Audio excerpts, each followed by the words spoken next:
Hello, everyone. This is JD Calderon, and this is Indy Comics Explained yet again. I brought another fantastic group of independent comic book creators.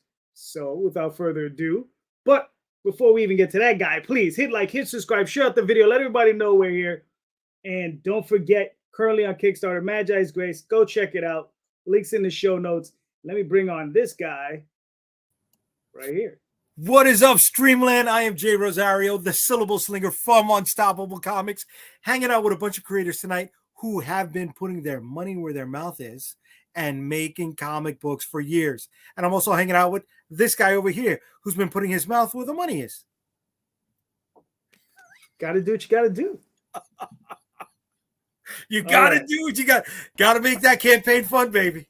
That wasn't suggestive at all. Mm-hmm. Hey, everybody.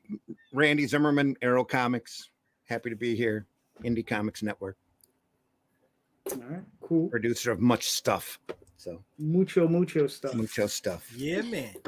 Hi, everybody. I'm Laurie Calcaterra. I'm the writer-creator of Path of the Pale Rider, and I'm questioning my life choices at this moment. I told you things would get bad once he showed up. Gonna be an interesting, but I'm here for it. That's it. All right, so let's bring on. How you doing, John?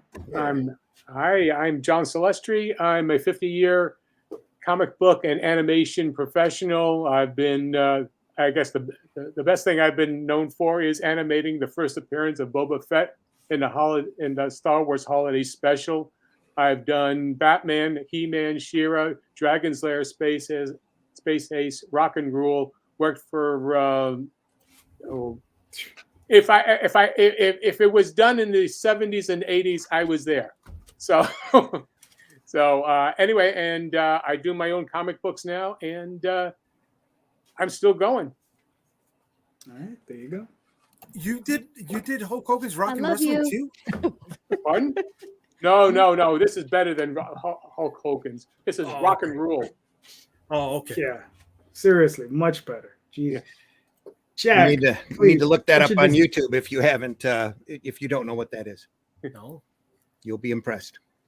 Jeez, you're making me come after this I legend. know. Man, I know. what- I was like, I do a thing. And then John's like, I do everything. Yeah, I do a fun thing. My name's Jack. I've got this epic fantasy comic, Legends of the Realm, up on Kickstarter right now, issue 4. Thank you so much, JD and Jay, for having me on here. Listen, man, you know how it is. Welcome. We love the peoples. Yeah, man. Hey. All right, so let's start it off. Show question. So the premise is simple. A lot of us get into this, and we start off with the one book with that one real passion project or whatever. But invariably, we all sit back and we're like, oh, well, I've been doing this for a while. Should I do a second one? Should I do a third one? Is there a fourth one in me? Is there a fifth one in me? Right? So my question is should creators focus on the one creation, or should they branch out liberally? Because there's some people that have like just scattershot bunches of books, and there's just some that have just one, and so on and so forth. But anyway, let's start with Laurie. Sorry. Hi, everybody. So yeah, I went along the route of scatter. Well, not really scatter. It's I'm not as experienced as most of these gentlemen on the panel. I've been doing comics for less than 2 years. But for the first year, I just did Path of the Pale Rider, and I'm at the point now where I'm branching out into other creator comic books. So like William Russell's Psycho Cell and Rich Parada's Incantessi. So these are existing series that I'm getting picked up to write like middle sections, or like an Incantessi I was just brought in as the writer, so I get to continue. I love that because it gets me in a different creative mind, in a different genre. So hopefully I can stretch those creative muscles, and also helps me build my resume so people can see like, okay, she does horror, she does slasher horror, and then she does something completely different, which is like fantastic magic and time travel. So I don't know. I think that works in my favor, don't you? But I'm not slowing down on Path of the Pale Rider either. I just like to cram it all in there and make sure I don't sleep at night. So, Okay. hey, Tom. Fair enough. John, what are your thoughts? Well, let's see. I've got 3 series and a 4th, book, but for me, it's I started off doing the Bloodwing Angel as a web comic, and then I did that for about 50 pages and didn't get much traction. But that was back in in 2015 or so. So I set that aside and started and did my 2 kids series, Snuffy and Zoe, doing 2 books of that, and then I did Mega Moose, which was aimed at 10-year-olds, and then I decided, well, let me go back to Bloodwing, and so I've just re-upped it, and I'm on. Let's see, I've got about 120 pages into the story, and I've got at least another 120 pages left to go. But essentially, it was started as a graphic novel or rather a novella in 2013. I mean, I've published mysteries and crime fiction back in the 90s and had those books up as novels. So I do a whole whack of stuff besides drawing and being an animator. So to me, it's, if you have an idea, then see it through and then pick up something else. It's like, it depends on what you're doing. If you're doing the same thing for the same market, well, I don't know. But if you're trying different things for different markets, age groups, then see if you can do it. Oh, that's all just do it. Okay, fair enough. Jack, what are your thoughts? So I'd say that to start off, you might the best advice I can say is actually to start Scattershot. I'm coming from the self-publishing sphere, and I've been self-publishing since 2017. And what I think you forget about is you're almost resetting yourself as a creator once you start publishing. People don't know you at all, so this is the best way for you to just be like, I'm doing short fiction here, and I'm doing a little bit of a web comic here, and I'm doing this graphic novel, fantasy, horror, and it's all about figuring out not just what you're good at and what you like, but to be perfectly honest, what's selling. As you're starting that shotgun approach to go, hey, what can I do that's going to help me make the next thing? So you start off diversified to get to that 1 or 2 titles. That's where I am right now with Legends of the Realm. It's taken me 5 years to find the correct artist, and this thing is finally starting to take off in Kickstarter terms. And now I can start looking at this going, well, I want to do the novels, like the book for this epic fantasy series, but I can only do that because finally I found the series that is giving me enough clout that I can safely diversify. Okay, that's cool. Randy, what are your thoughts? I just love comics, so I do whatever I can, wherever I can, whenever I can, and that includes what started out with a anthropomorphic science fiction world. Did a rebooting of War of the Worlds, an update based off of the novel that's available from Caliber, War of the Worlds Infection. If you hashtag always be promoting. Then went on to do just a little bit of everything, underground work. I've got a little monkey named Spank who's kind of me, who gets lets me vent and get stuff off of my chest, and HeroBot Zero, who's a little robot character who gets into big fights with large monsters, and fantasy titles and superhero. I love superhero work. I just love comics in general, and I've really been going wherever I'm pulled into. pretty much. War of the Worlds happened because Gary Reed says, I'd like to hear some of your pitches, because I had just done a superhero series for him that never saw the light of day. So he said, what else you got? So I says, I got this, and I've always wanted to do that. And he goes, do that. So I did that. 5 issues done and in the can and always in print, which is really cool, and which I appreciate greatly. But other than that, even right now, I'm going back because I had a timeout, shall we say, for about 6 months where I couldn't do a whole lot but think. I formed a bucket list. I need to do this. I want to revive this. I did this for these guys up in Canada. I want to get it out there.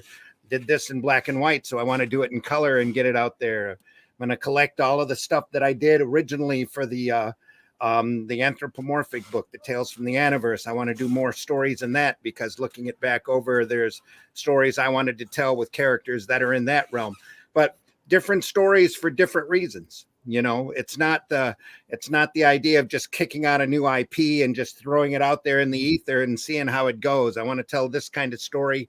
So I create that kind of IP and I tell that kind of story. And then if something else comes along, like, for example, Russ Leach approaches me and says, hey, I've always wanted to draw a barbarian book because I love John Buscema. And I said, well, you want to draw a barbarian book? There's a few of these stories that are in public domain. And he goes, adapt one. Let's go.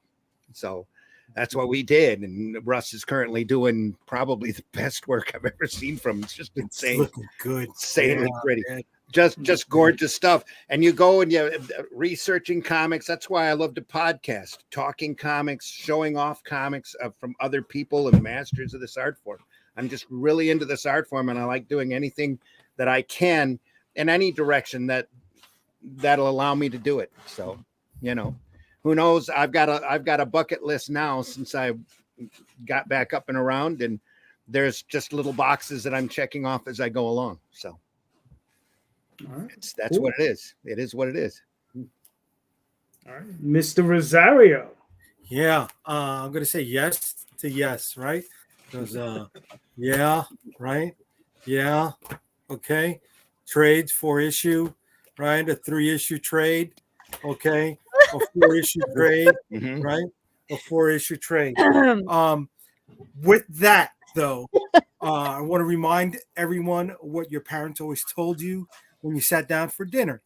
Finish what's on your plate. It is okay to explore other types of content, all right? But finish the ones that you were doing previously. Even if there's gaps in the middle, that's okay. That's fine. That happens. It's understandable. All right. We get locked in, and sometimes your head goes wonky. All right, show off. Sometimes. But complete a series, right? Put it into a trade. I know Randy has a bunch also. Calderon, you do too, right? Laurie, you're almost there. John, I mean, you could fill a fucking library, right? Seriously, the stuff is there. But guys and gals, finish what is on your plate. All right. But yes, explore other types of content, because that's going to introduce you to readers of different genres as well. All right. But finish what is on your plate. Always. That's a big thing. Yes. I'm gonna be laughing in this show tonight. That's only some of my stuff, guys. That's only some of the stuff, right? When you're doing stuff like that, Jay, when you say, like for example, doing the Snuffy and Zoe, those are 2 books, but but they were 2 independent stories, complete stories. Within, there was a 24-pager and then a 32-pager. The same thing with Mega Moose.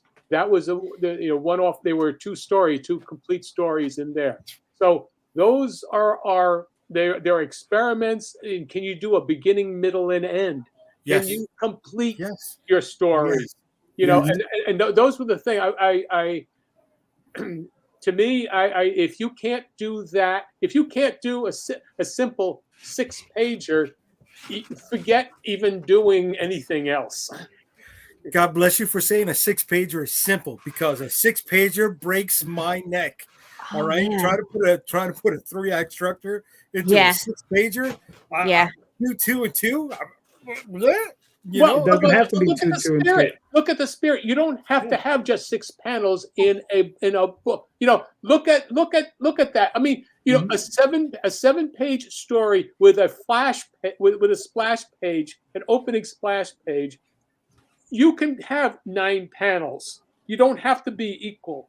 So therefore, you've got 36 panels. You've got, you know, you've got enough. Oh, what was it? 6? No, it's 36. Yeah, that's. Oh no, that's 54. 54 panels. If you can't tell a story with a beginning, middle, and end, then you're not a writer. Wow. This is true. Well, yeah, Let's say they're not trying hard enough. No, I'm thinking because I'm trying to break that down to the way I do things, right? Because I got an average of 5 panels per page. Some are 6, 7, some are 2 or 3, right? So that even there, that's 10 pages, right? As I'm going along in my creative journey, I like to let things breathe, right? And I'm learning when I'm editing other books, right? The guys that I'm publishing. Sometimes you gotta strangle it. Sometimes to tell a better story, right? It's okay to give things a beat. Now I know if you want to get through it and you want to tell that tale, great, awesome. And sometimes it's necessary, right? Sometimes it's exploratory. Like what was it? Watchmen had 12 panel pages, I think. 9-panel grid. 9-panel grid. That is 9-panel grid, 3 tiers, three panels per tier. Yeah. Jesus.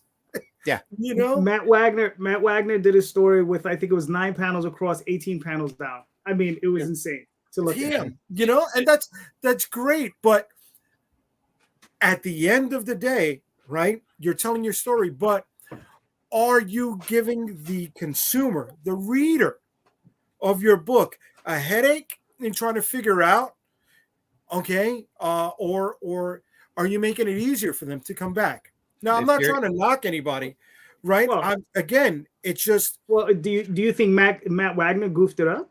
No, I don't know. No, of course he did it. What no, he did it. He did it. If you're doing it right, it doesn't matter. If you're doing it right, it doesn't matter. Okay. As long as you can have your reader lost in your world, it doesn't matter if it's 5 pages, 50 pages, or 150 pages, as long as you tell a story that's going to resonate and that they'll remember. Right. That's the key. Here, get lost in the world. Yep. That's the key. Yep. That's what comics and entertainment are all about. Man. Right. Yeah. I mean, I own a copy of Winsor McCay's what is that? Little Nemo. Little Slumber, Little Nemo in Slumberland. Yeah. Yes. And those are just 1 pages, all of them. Mm-hmm. I mean, they're huge. Right. They're massive. Some of them were interconnected, but it's just beautiful work, though. Yeah, and it's layouts all over the place. Yeah, right. Yeah, I mean, and it's stuff that the only thing I wish it would have done is like that lettering, just touch up the lettering. Well, it's older rough to read, man. Art Deco style stretched out lettering, but if you get a chance, pick up Winsor McCay's Dreams of a Rare Bit Fiend. Also, which is a strip that he did about a guy who eats this weird dinner every night and ends up going on these weird trips and waking up and waking up at the end of it going, man, I wish I hadn't had that. So it was where you picked mushrooms every night. That Rare Bit, whatever that is. It's a cheese thing, you know. I mean, it's always a cheese. Cheese and beer or something. I don't know. Well, that I can handle. Doesn't bring on weird dreams at all. Love that. Yeah, it was agita, you know. He had acid reflux, you know. Hardcore, in strange worlds too. Yeah. Definitely, there was some acid involved in there somewhere. Yes, yeah, there you go. There was something. Yep. Mushrooms. Yeah. He was tripping before anybody else knew what it meant. Yeah. Tripping for sure. Yeah. For myself, I think it's good to expand and explore, but like Jay said, finish what you start. I think that's the most important thing. You have to finish what you start, but it's also good to explore. But, just don't do it at the expense of what you've already created or what you've already started. So, I mean, I think that's where, you really need to like keep that focus, So there you go. All right, cool. Jay, you're up. All right. So we got people with a bit of seasoning on the panel tonight. My question is, nope. For all of the experience that you have, right? What mistakes do you continue to make, no matter how hard you try to remember not to do them? John, it's up to you, sir. The mistake I make is overestimating the intelligence of the common reader. Whoa. Good night, everybody. Good night. John, I'm old, so I can John, say that. John, Jay is one of your hosts. You cannot insult him like that. I resemble that remark.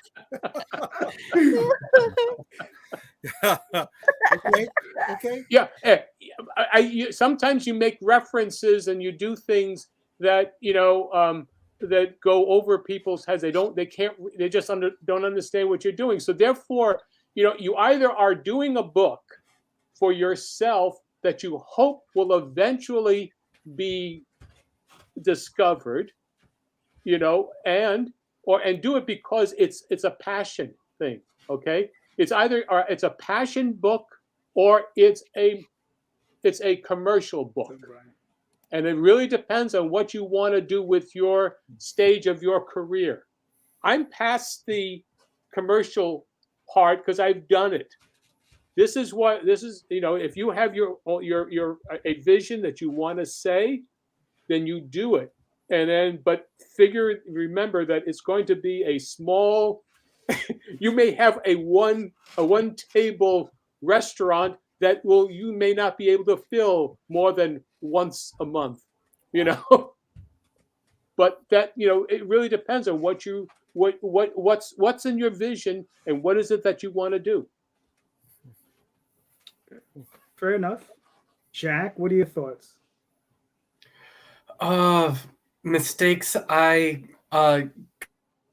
constantly make.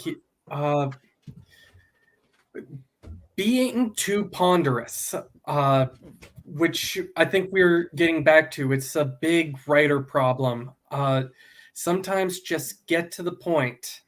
Don't just lead the reader by the hand, kick them in the ass to where you're wanting them to go. Sometimes just reveal the twist and say, hey, this is where we got here. There's a reason in all those big con movies they literally walk everyone through how they did it, because everyone's gonna just be like, what happened?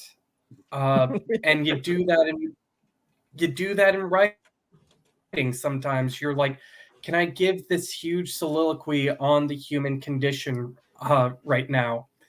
And your editor 6 months down the line is going to be like, that great soliloquy, where it looks really, really good, like on the floor. Damn. Yeah. In the garbage can. And sometimes that's the best place to put it. And it's not even whether or not it's a passion project, whether or not it's a commercial project. Sometimes you just need to get over how smart you want to sound. Okay. That's fair. Laurie. That's a death trap too. Can I go last? I want to hear everybody else. You are last. I am last. Didn't Randy answer? Yeah, because the three of us up here don't make mistakes.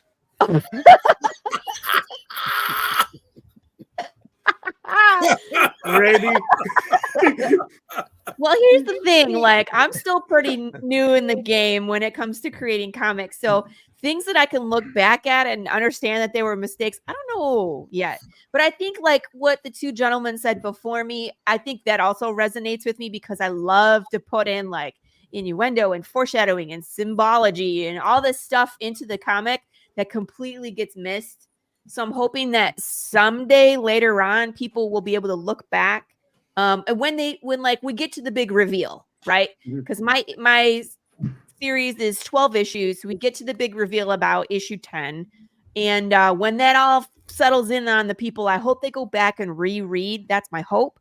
because then maybe they will discover all of the things that I have put in there that literally have been telling you what's been happening since the first issue. But you never know, you know what I mean? And if not, that's cool. You get to go along for the ride and figure it out as you go along. But all those extra breadcrumbs, I'm hoping that someone will find them at some point. But again, John said, like, who are you making this for? And I like all that stuff. I enjoy all that stuff. So I'm going to keep putting it in because I think it's a blast. And if one person finds it and enjoys it, I've done my job. So, but I'm sure I'll find all sorts of other mistakes I make. And my editor likes to point them out to me as well. Like, hey, can you fix this? Sure. All right. Randy? You really divide your work into two. For me, at least, it's my comic work and my commercial work, the stuff that I get paid from an outside person to do. That stuff, I try not to overthink anything. It's all, what does the customer want? This is what the customer gets. And one of the biggest mistakes I do is I've found over the years is taking on too much commercial work and not enough personal comic work. Because when I write stuff for comics, the stuff I do for Arrow Comics, I'm not thinking about an outside audience most of the time. Majority of the time, I'm writing for me and the stuff that I want to see, or the stuff I want to see out there in the ether, in the market, that I don't think is out there. That or the way that my perspective on it is, I don't try to over or underestimate my reader or even think about my reader. I go about what looks really cool and what I want to see and what I think will entertain myself the most. And there are times that nothing better than to have somebody walk in at a convention and completely wrap their head around exactly what you were trying to do with a piece of work. This means that means this. And I got that this means this. Yes. I love you. That's amazing. Fantastic. But just getting the book done also, that's another mistake. I've got a number of projects that are half done or are not quite fulfilled, or 4 issues printed, or two issues printed out of 5, which is really the irritation that you are in full production on for a client, and they go under, or they decide not to fulfill or print, that sits on a shelf as you go on to other projects. That's all stuff that's on my bucket list that I'm going through and filling in, or getting colored, and sitting down and being able to rewrite. And for me personally, there's nothing more fulfilling than doing a book like that, being able to re-letter it and catch all of your stupid mistakes as you go through, all the bad spellings, all the mismatches in continuity. And this is all a learning process. There's no definite way to do this, and there never should be. This is art. This is always art, and it's always, to me, it's always fun. When I do that personal kind of work, when I'm doing commercial work and getting paid for it, the reward is the money.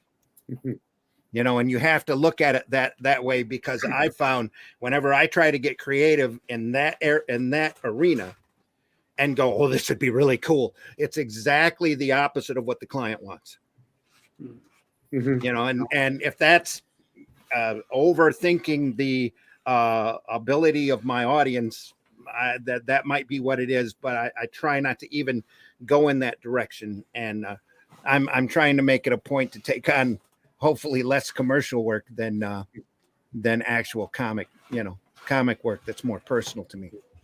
Well, Randy, when you're doing commercial work, you're a wrist for that person, and you are providing them with what they want. Yeah, I'm providing a service for them. Yeah. Yeah, and so therefore you can't pour your heart. You can put your craft into it, but you can't pour your heart and feeling because it's not yours. No, exactly. Which is in animation, you have a different thing where you are technically doing stuff what the producer wants, but they're also asking you to cut a vein and draw with that, with that work, with that energy. So there's a bit difference going on. But if you're doing commercial, you just do what the client wants you. I've also discovered over a long period of time that when I do that commercial work, my rates go right up. Yeah. because they're paying me to service the client, and it's always the ones that I underestimate that I end up doing the most work for. Mm-hmm. So it's like Murphy's Law. Yeah. Cool.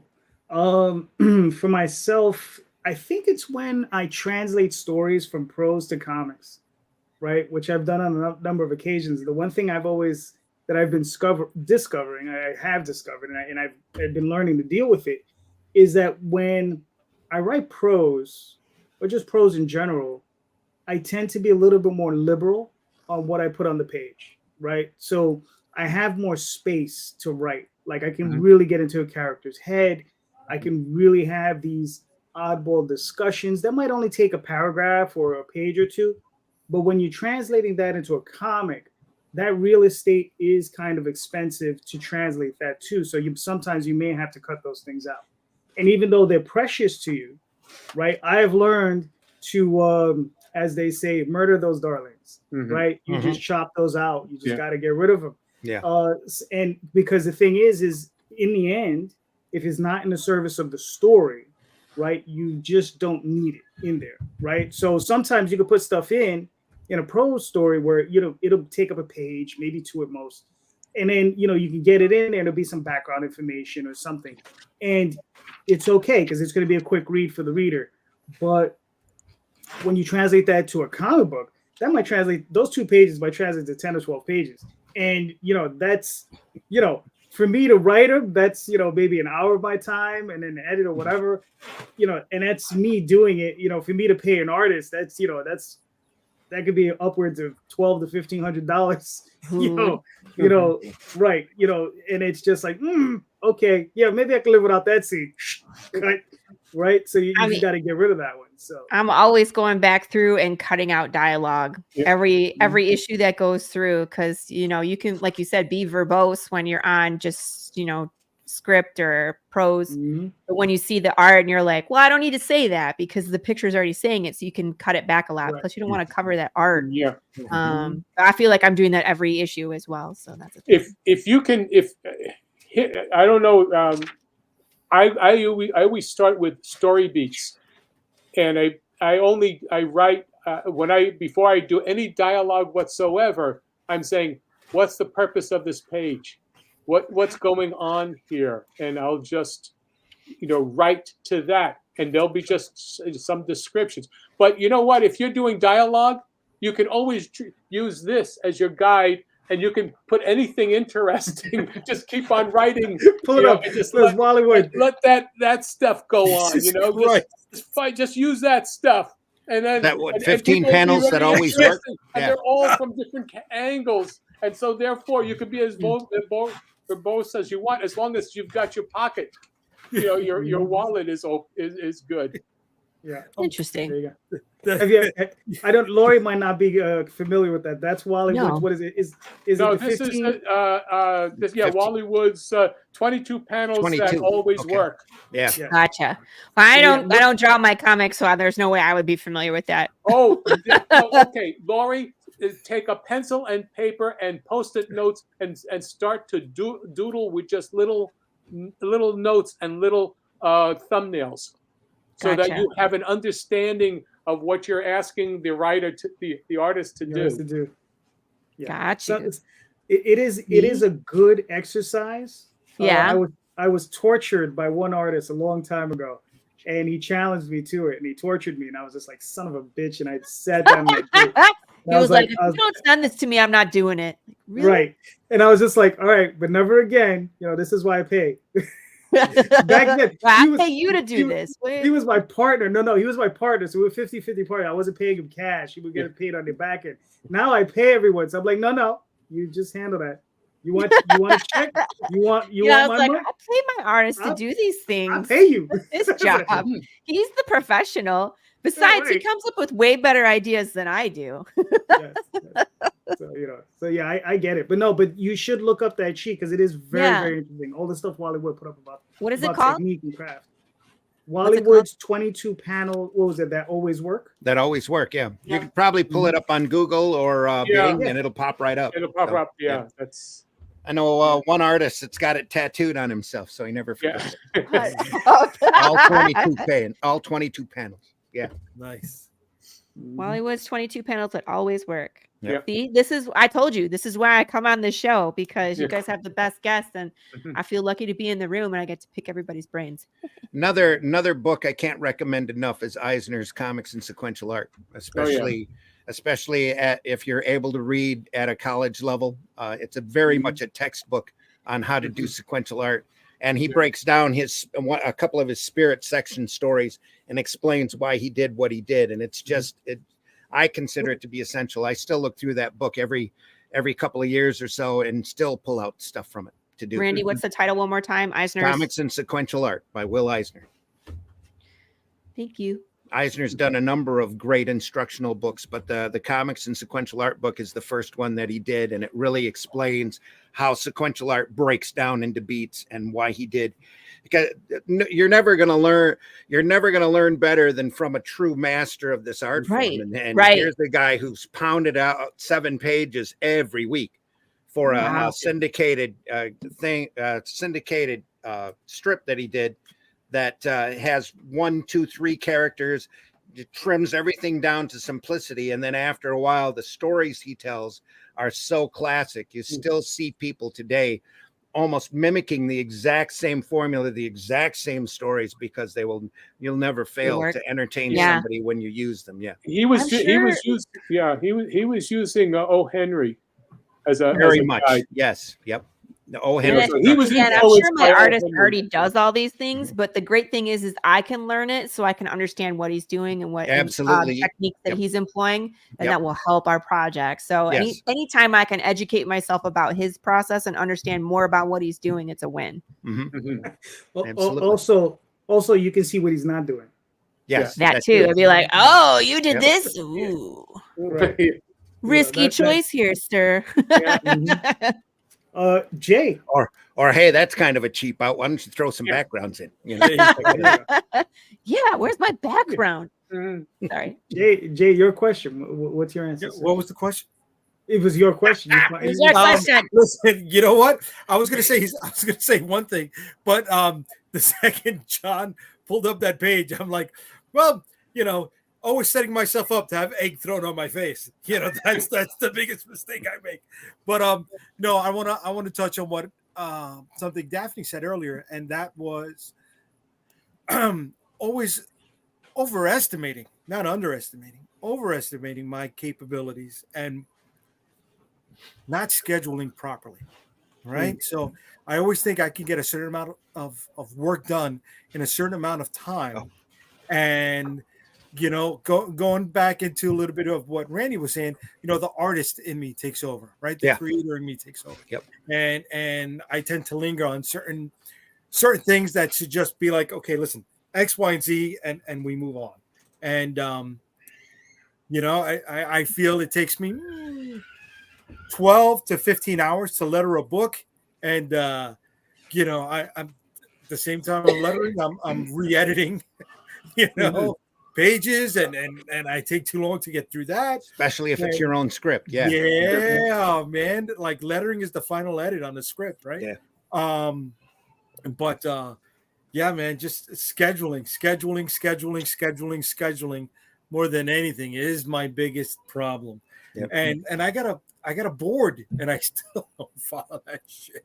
You got a checklist and you're still off. You just go down the row. You're like, how did I end up over here? Oh my God. And I feel bad for my wife, because like, did you do this? Did you do this? Did you do this? Because if she doesn't, put me in my place or keep me toeing the line, then I'm just going to be fretting for the rest of the day. And she's like, oh my God, just shut up already.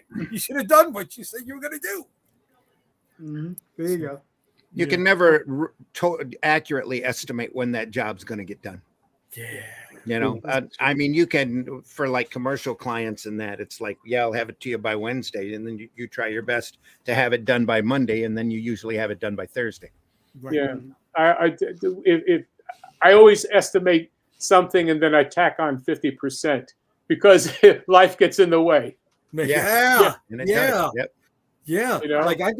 I've got 3 displays that I got to work on before New York Comic Con in 3 weeks, and Oh. I still got a ton of other things I got to do before that. Yeah. It's like I need the fucking displays too. Focus. Yeah. I'm just I just just jump and then I don't care. You can shut me up if you want. Go ahead. One of the things I in terms of your writing and such in verbosage, if you lay out your page with the dialogue balloons already figured out as a design element, not just something, just not someplace that's just just a in a nebulous area that you just have everything is the same now. Everything is the same right now. For me, I learned about lettering. I mean, when we're talking about studying, Walt Kelly's Pogo, you look at stuff. You look at the early. You look at Eisner in developing his ways of putting typography and how to use your dialogue balloons and whatnot as part of your page design. Also the Simon and Kirby Captain America. There's those panels and such. They were all over the place, but they worked their balloons in such a way that everything was interesting. It didn't look like you just pasted it on for the heck of it, and it was just just a general area that was filled in. So and a lot of times, that'll tell you what you better start cutting. Oh yeah, oh definitely. I mean, Laurie said it earlier, right? Sometimes the pages come back so vibrant, right, or more than you expected, and you don't want to cover up certain bits of scenery, but then it already told part of the story that you had expected to tell. So it's like, okay, yeah, but the thing is, do you leave the hold beat? on. Do you set something up for later?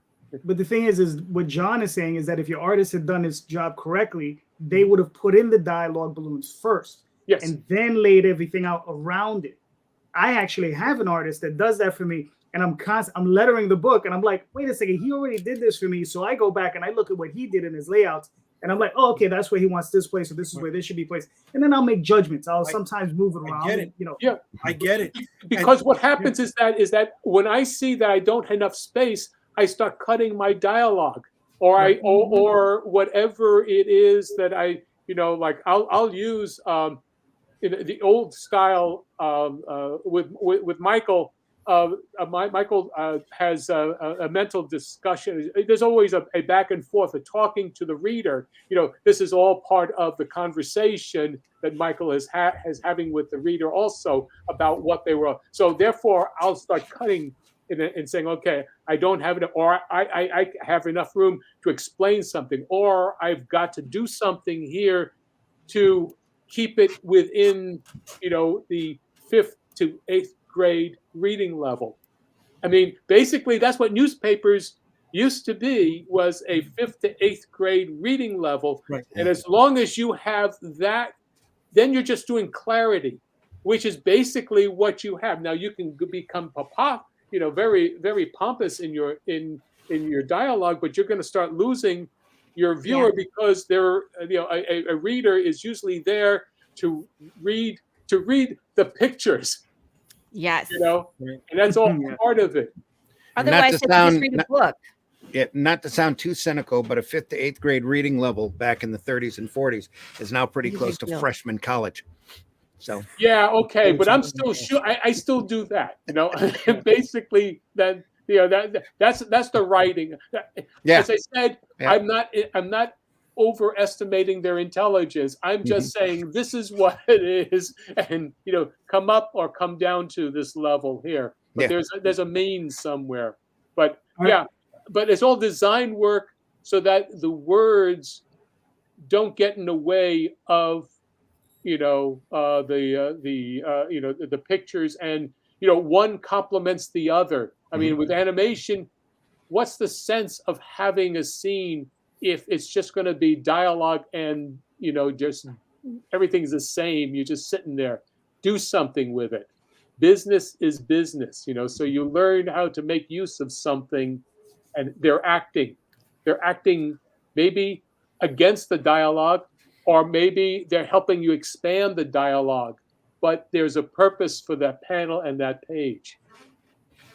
That's true. And listen, one of the things that I've always appreciated is someone like Clint Eastwood, or back when he was doing those spaghetti westerns, he would just rip out dialogue, pages and pages of it, right? And I mean, you know, and just, you know, I mean, and westerns are awesome, right? Speaking of, Speaking of, I was like, Love hey, that let's segue, play. baby. I like it. That was beautiful. I've been working on it. We're working on it. All right. So, do you want me to play the video, Laurie? Yes. Oh, I worked hard on this video, and you guys will have a chuckle.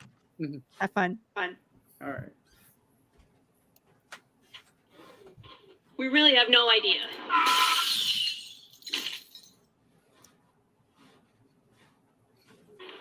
Go out with a bang, baby.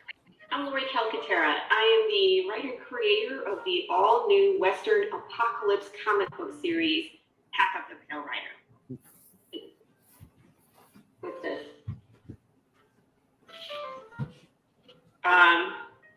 Really? Apparently, I'm going to be joined by recently deceased news reporter Ellie Brock from WDED Channel 13. Why are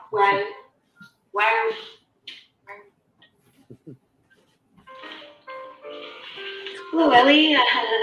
How are you? How do you think? Oh, I'm sorry. Moving on. In Path of the Pale Rider, your body can die, but your soul or your energy doesn't leave your body upon death. Your brain rots in your skull, leaving you confused, forgetful, violent, or detached, whatever. People, animals, insects, we're all stuck here together. There is no death, only decay. Did you tell them about Big James? Yeah, I didn't get that far. Big James is a giant undead bear. Can I finish? I would like.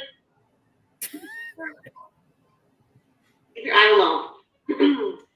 So in issue 1, we follow Jude St. Clair 10 years into the apocalypse. He meets Big James. Consequences. Issue 2, Jude St. Clair goes to the town of Santa Claus looking for information, and he picks a fight and consequences. Hey, stop doing that.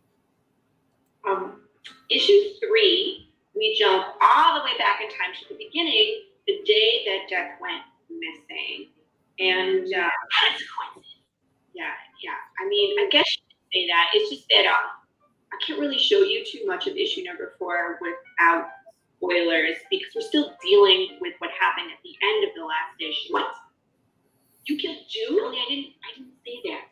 I can't believe you killed him off. That's your main character. This is how rumors get started. It's not. Just think. What's wrong with you? It feels so weird. Stop touching it. It's going to fall out. That would be funny. No, that would be disgusting. Our art team on issue number 4 is our very own Marco Pillow on pencils and inks, and of course Matt Chambers, who joined us on colors in the last issue. Ellie, do you want to tell people who the variant artists are? Vicky Cooper and Russell, Lauren Gibson, and me. No, you didn't make a cover. No, the last cover is a sketch cover so that people can get their own original Big James from their favorite artist. Just one of you. Oh dear God. Path of the Pale Rider is a fan interactive experience where there's a riddle on the back of every cover, and there are short films that enrich the story where you can interact with the world. You can find us just about everywhere. We're on Facebook, Instagram, X, TikTok, Threads, and all of our videos are short films are on YouTube. If you want to participate in the shenanigans, I'm just gonna keep going here. During the campaign, our trucker hat. There's an updated surprise reward, and the new Funko Pop will be Callie St. Clair, which is of course Jude St. Clair's mom. Don't forget, we are building a poker deck in the stretch goals. So we're going to continue. We unlocked the King of Hearts last campaign, and I'm hoping that we could unlock like 2 or 3 cards this time. And if you're new to Path of the Pale Rider, don't worry. I always have a catch-up tier looking for the catch-up bottle. And that's where you can get caught up on everything that we've done so far. I think that's it. Thank you in advance for your support. Thank you for supporting Indy. And Ellie, any last words you want to say? Chicken nugget. I quit. There you go. I like the timing. I like the chicken nuggets. I was like, start with a bang. I was like, maybe if I run myself over with the car in the first 2 seconds, people will hang out and watch the video. But Path of the Pale Rider is like I said, it's a Western apocalypse. Death is broken. Your body dies, but your soul doesn't leave your body upon death. And people, animals, insects, nothing. It's broke. There's just decay. There's no death. We're on to issue number 4. We've gone back in time. Well, we started issue 1 10 years into the apocalypse. We got to see a couple scenarios in that apocalypse, and now we're into the back in time, and we're seeing the consequences of everything falling apart. So if you like Book of Eli, The Good, the Bad, and the Ugly, spaghetti westerns, The Walking Dead, or like Cocaine Bear, this pretty much wraps up what Path of the Pale Rider is. There's some Fallout in there. There's some Mad Max. It's pretty wild. So what you're saying is this is a really expensive book to get into, because if I have to take cocaine to enjoy it.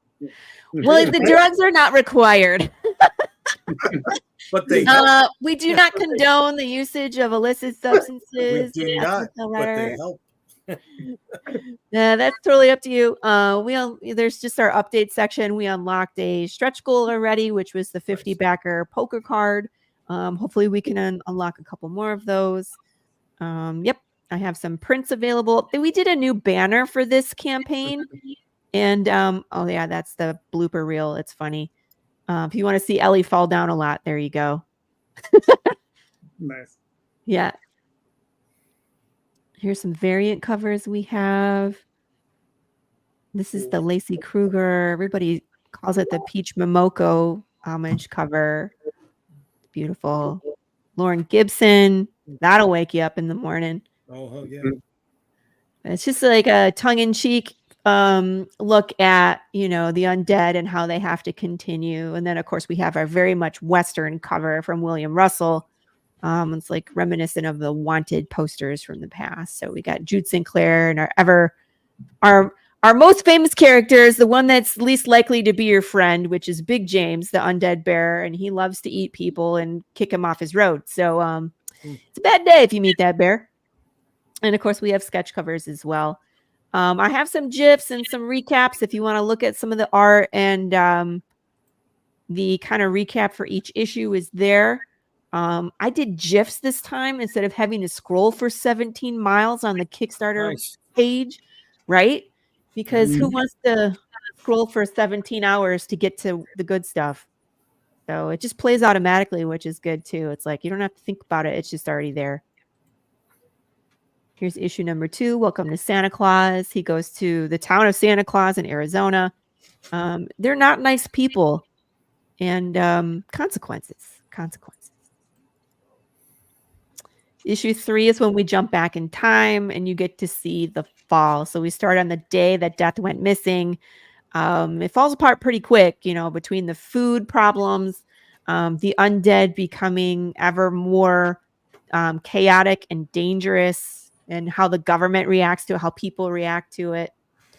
Add-ons. We got everything that you can do add-on wise. We have a choose your own adventure book you can add on. It's pretty popular.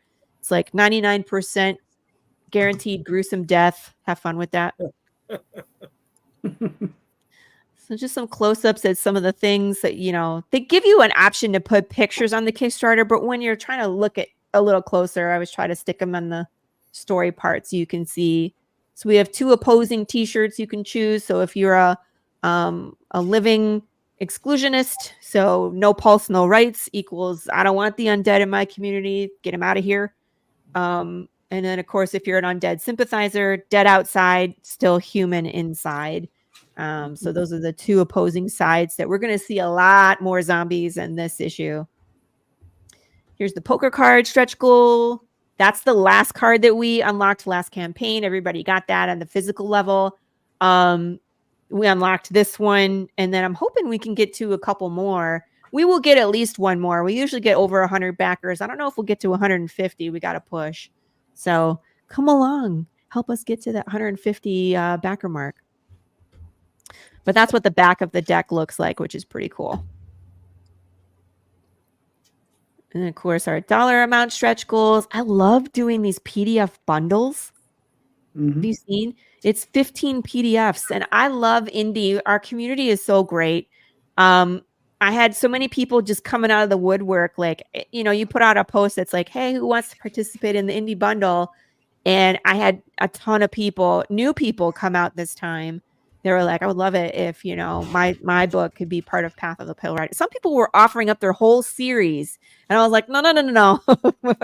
They could just read the first one. If they want 2, 3, 4, 5, whatever, they got to pay you for that, man. Like, stop giving your stuff for free. I made some really nice koozies. Talk to Jay. He loves putting in PDFs. Right? I got a PDF for you, sir. The slice and dice. We had fun with this last campaign. I'm a martial artist. I've been a martial artist since 1997. I do a lot of weapons. And so I let people vote on a weapon and name a watermelon. And then I destroyed it on a live stream. I wrote the name on the watermelon. We dressed it up, and I dressed up as Pikachu for unknown reasons. But since we're ending in October, we'll smash a pumpkin in the backyard, and that will be a lot of fun. So I'll let you guys name it before I destroy it. Some bookmarks. Get that far. That would be great. 7,000. I have a Big James enamel pin planned. That's just a sample. It's not the finished one. And then, of course, if we get to 75, which that would be amazing, get ready for a surprise. Thank you.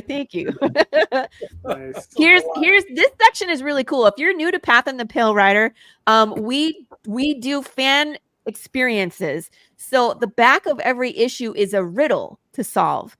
And if you solve these riddles, it takes you to places in the real world. So it might take you to a group, you know, where other riddle solvers are. This one, if you solve it, something shows up in your mailbox. You get to interact with a character. It's like you're in the world where you can interact, you know, have a interaction with the world. This next one, the third one I did, you don't have to really solve anything. You just have to go scan the QR codes and find the right one. They're hilarious. It's either stuff that has influenced Path of the Pale Rider. There's a Rickroll in there. There's the Swedish chef making hot sauce. But one of them is an actual bonus content. It's a hidden video for Path of the Pale Rider. It's a little creepy. Everybody that watches it feels a little uncomfortable, but it's nothing bad. It just has that vibe to it, but it fits in with the world. And then on top of the riddles, because I don't know, I just can't sleep at night. I need to do more.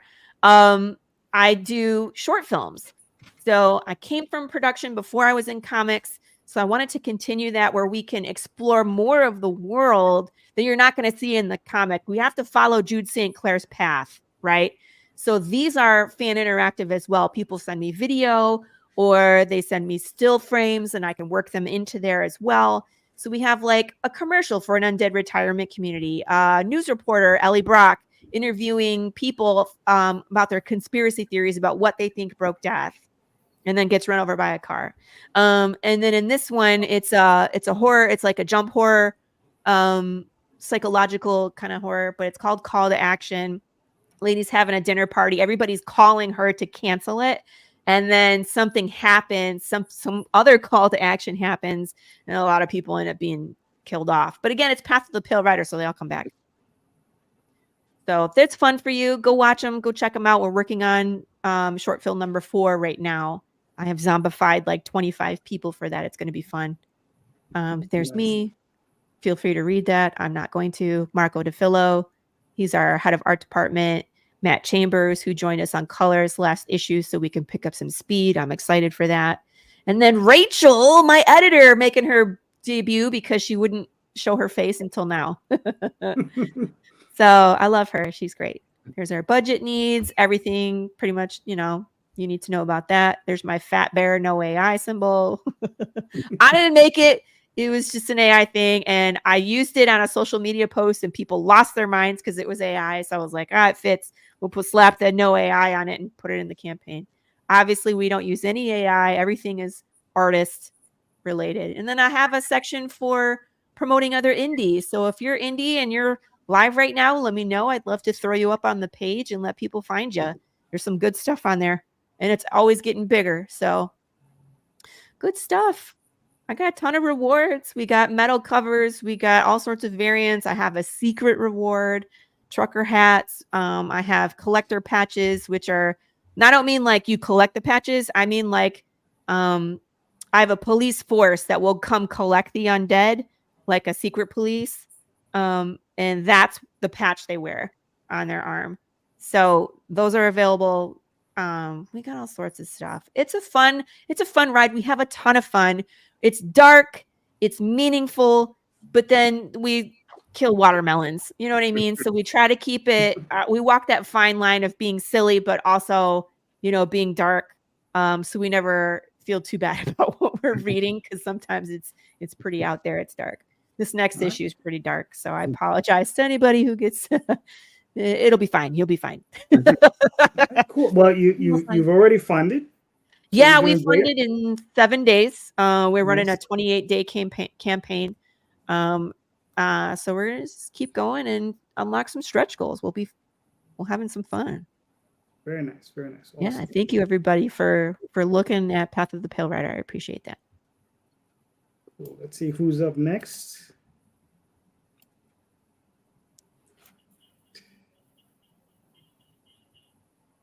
Who is up next, JD? Tell us. John is up next. I was like, I'll fill that blank space. Okay. Here we go. If you go to, I wrote you a little note. That one is just the.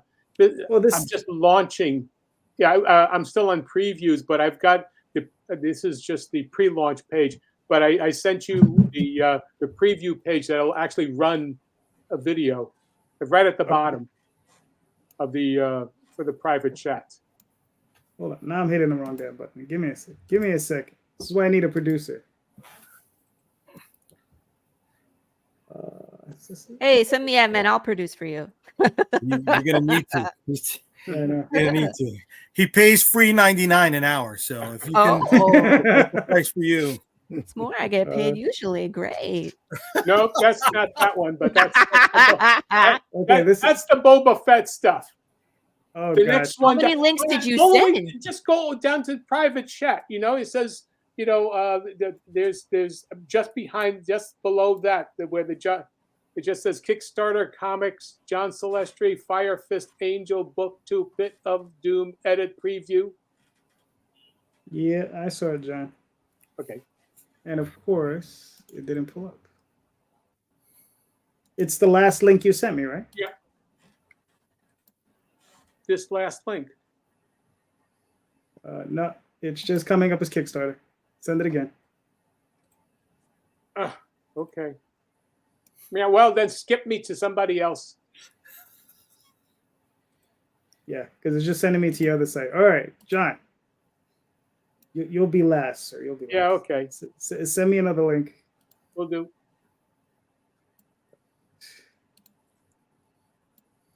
All right, Jack, you're up. Excellent. Do you want me to play this video? Yeah, but that is that there's an extra one there. That's That's what? I do not have 12 grand in that. Hold on. Maybe, I don't know. Maybe it's glitching out. I was like, do you really have 12 grand? Wow. You don't have to. No. That's not right. Wait, what? Maybe you should go check. Maybe you got Yeah, 12 they grand in got there, 12 man. Yeah, I mean, yeah. Unfortunately, there might be somebody playing a game with you. Who knows? But anyway, That is regardless, totally someone playing a game right now. yeah. Do you want me to play this video? I had 2,564. That someone is saying they backed $10,000. No, this is. I was like, maybe they put in I'm an not extra even gonna. zero. I'm not gonna make an update on that. Yeah, I would. Sorry, buddy. This is the first time I've ever live seen this on a live. This is Yeah, this is a new one. So What? anyway, regardless, do you want me to play the video? Yes, please. Play you that got it. beautiful video. Yes, play the video. All right, here we go.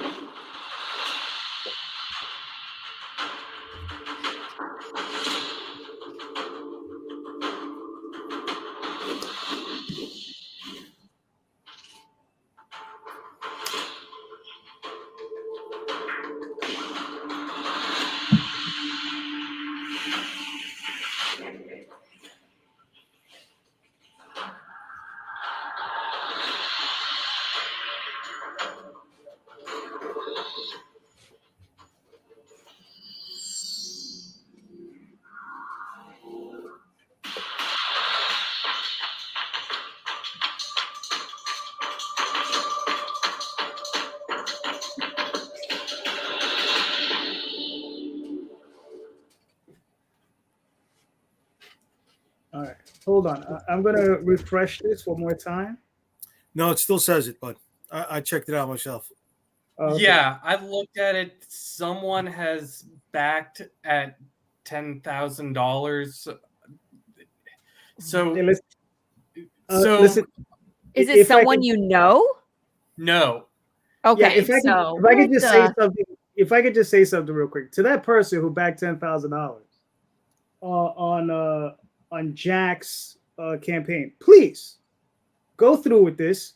The man deserves it. Okay? Go through with it.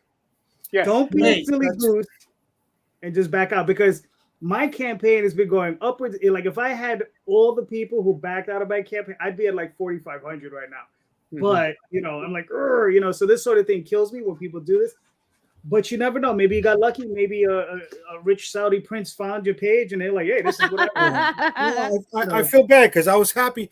I was happy for Jack. You know what I'm saying? I was too. I was like, Yeah, holy moly, yeah. look at this. This is freaking awesome. Because, Oh yeah. you know, a big number like that is a win for everybody. Yeah, And yeah, it is. unfortunately, It that It's is so is sad when you were like, it's Yeah. BS. I was like, Well, what? Well, okay. So for people following behind, like you get to see a bit of the behind the scenes of this. So all of us, when you're running a Kickstarter campaign, you're not supposed to, but you totally check 20 times an hour Oh, yeah, yeah. at least. that's all. Yeah. Yeah. Sometimes, That's all you a minute. you know, Yes, a minute. So you Yeah. you Thank know you. all the Thank you. time exactly how much money you have in there, how many backers you have, and how many to go. So when we logged on, I'm like, oh yeah, I've got 120 backers. I've got just over 2.5 grand. This is great. And I'm looking at this. And yes, there are trolls who totally have fun with this. that there Don't should you be think something. they'd have something better to do with their time and mess No, with but the you know what? Kickstarter? There should be something on Kickstarter, like a check or a balance, for you to be able to end the project successfully. Right, you're like, So that way and we can get stop. that money and fuck them over, man. We're just gonna go ahead and claim that. Oh, No, but then it just can't. You know what I mean? Then the credit card doesn't go through, and yeah, and you still end up with the same yeah, issue. and then you're left holding the The bag. bag. Yeah. Yeah. yep. Daphne, I'm not going to say the name in case this person really did hit the jackpot and just wants to give me $10,000, which, like JD You know says, what, buddy? they should. Put it I am- in the private chat. Yeah. Put it in the private chat so we know No, and see if maybe it's somebody that because Don't dude, put it in I've the had private chat. Jack, on when you're done with the campaign, and if this person doesn't go through, then you let us know. There you go. Yeah. If he lets Yep. when Yes, he I will goes through, totally do that. everything's good. Everything's good. All right. Right? So I don't want to put on nobody on blast until they deserve it. There you go. Right. Exactly. But if they deserve it, $10,000 from you.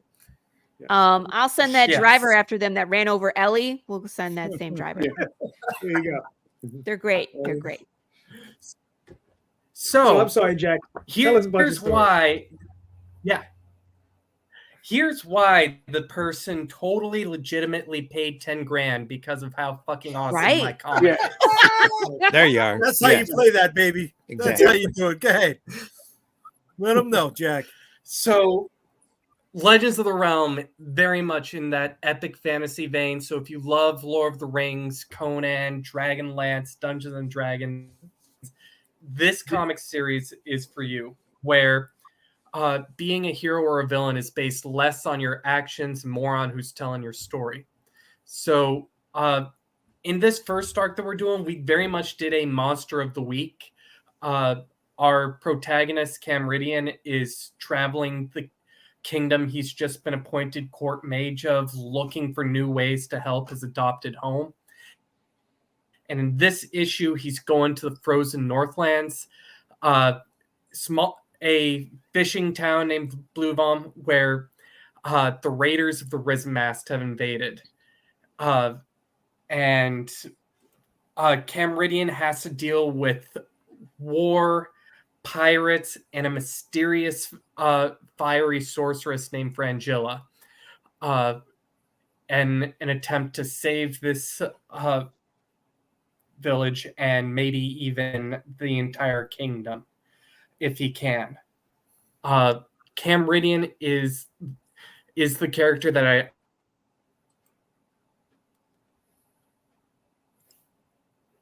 Hello. Hello? Technical grinding. difficulties. Damn. Beep. Maybe he'll come back with an eye. Oh. Oh, And he's gone. well. Keep showing it though. Let's Yeah, see. well, you know, Let's see he's some of the stuff that's 12,000 on over. there. Yeah. Come on back, Jack. Sucks, man. I really hope it's, Come back. it's There he is. that hits for him, man. Damn. Jack, you back? Hello. Can you hear us? Yeah, I need that $10,000 check to bounce so I can buy better internet. Fix your computer. Yeah. Work on his That would internet. really be helpful to upgrade. Yeah, yeah. Yep. So He seems frozen. I loved bringing this comic to life. Am I frozen? Nope, you're good. Go ahead. Keep Sorry. going. Okay. This is the 4th issue, and Camridian has battled demons in a floating city, taken on a stone guardian high atop a mountain pass. That's issue 1, and issue 2. Issue 3, The Drowned Promise, has Camridian traveling deep into the desert to find a magical new oasis, which could be the way to revitalize the entire eastern section of the kingdom. And now we're going north, where our version of the Arctic Ocean is completely it's either frozen or filled with pirates. So if you like the sorts of stories where you're wondering who's whether the good guy is right or not, high flying action, deep magic from an absolutely fantastic artist to people are just starting to see how great he is, this is the series for you. Evan Scale lives in Greece, and it's absolutely fantastic bringing this comic series to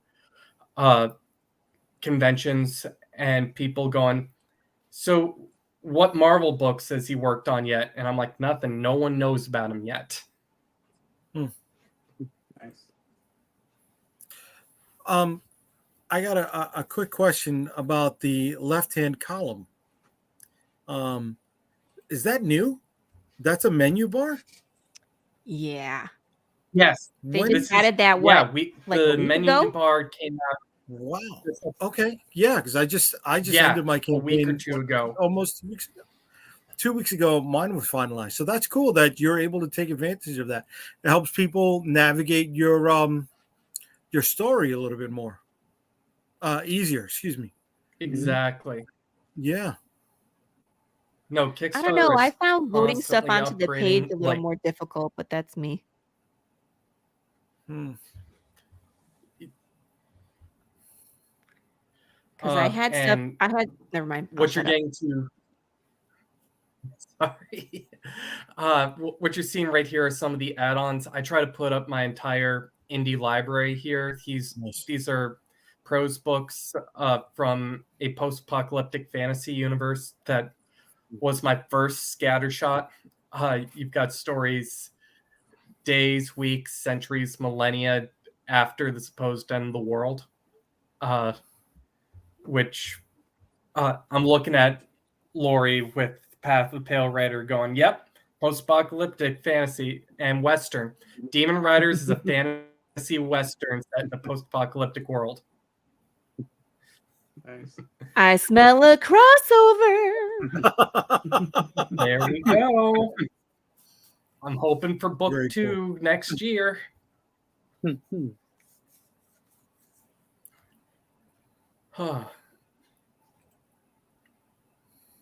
And you can even check out my other comic series, which is very much an urban fantasy. Gods disappeared 2,000 years ago, but belief is starting to make a comeback. In that first issue, a new god sprung up out of Twitter. And no, it's not Elon. This was like 5 years before he bought it.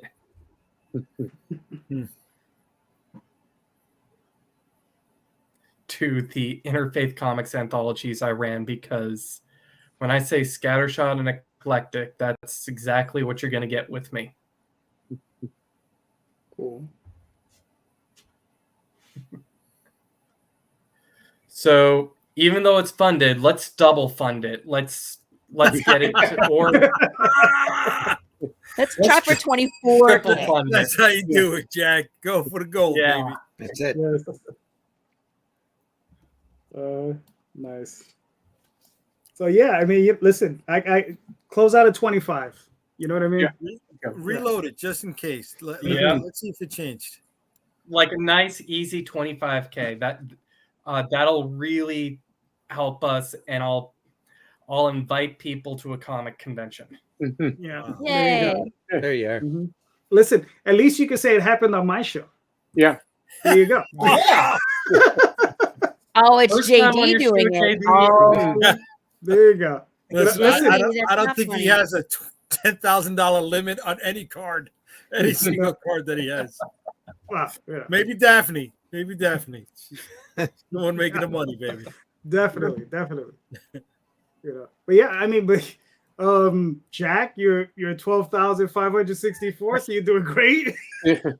You don't need our help, Jack. Yeah. woo. you got 24 more days to go. We're all jealous.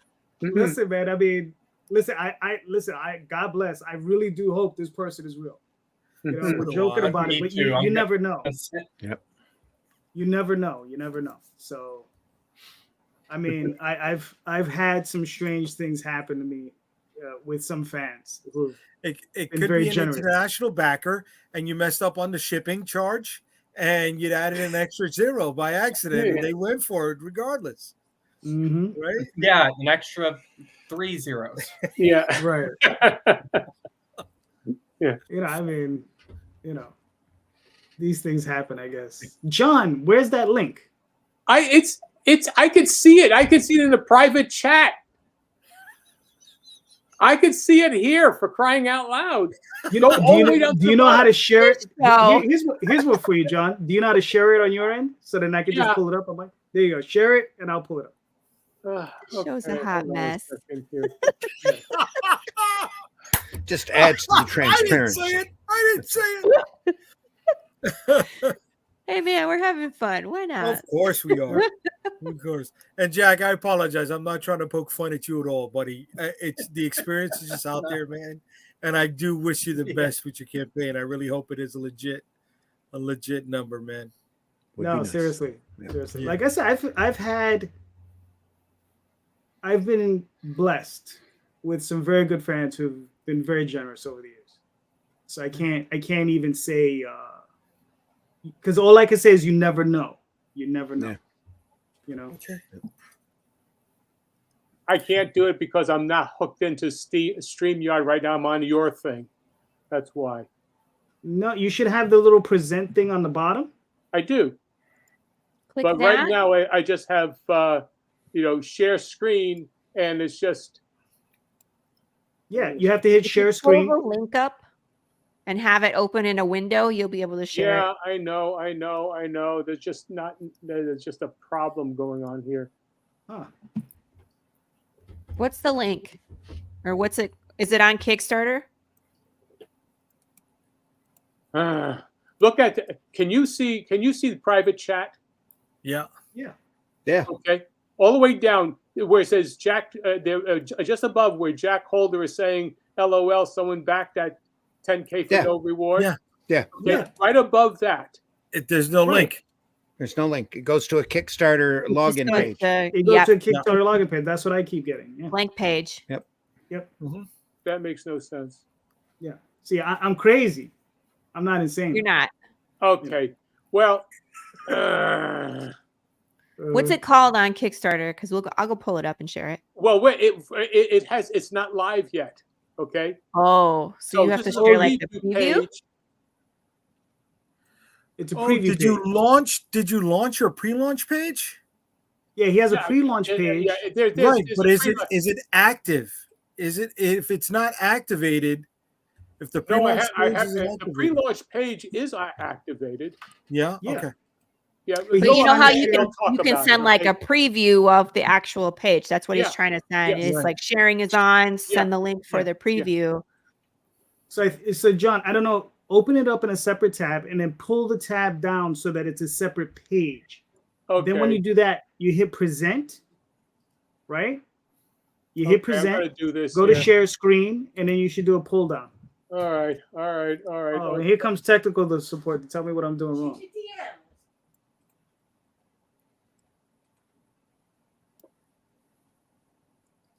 This It still moment doesn't brought work. to you by. No, it still doesn't. It still doesn't go. I'll just sing and dance. So, Listeners, please stand by. Yeah. No, So- it's just not. That's not happening there. It's not there. Okay, What the heck? okay. Randy, while Sir. we're Well, chilling, we're having technical. yeah. Did you have technical you had a question, difficulties there. Pride? You want to ask your quib there, my good man? I gave this a lot of thought. Go. And I just want to ask, barring sales, barring markets, if you're able to do a different IP, what kind of IP would you do? Doesn't matter the genre, Nope. Genre, Okay. market, whatever. medium, doesn't Comics. matter. It's got to be comics, though. It's got to be comics. Okay. Got to be comics. What different comic would you do?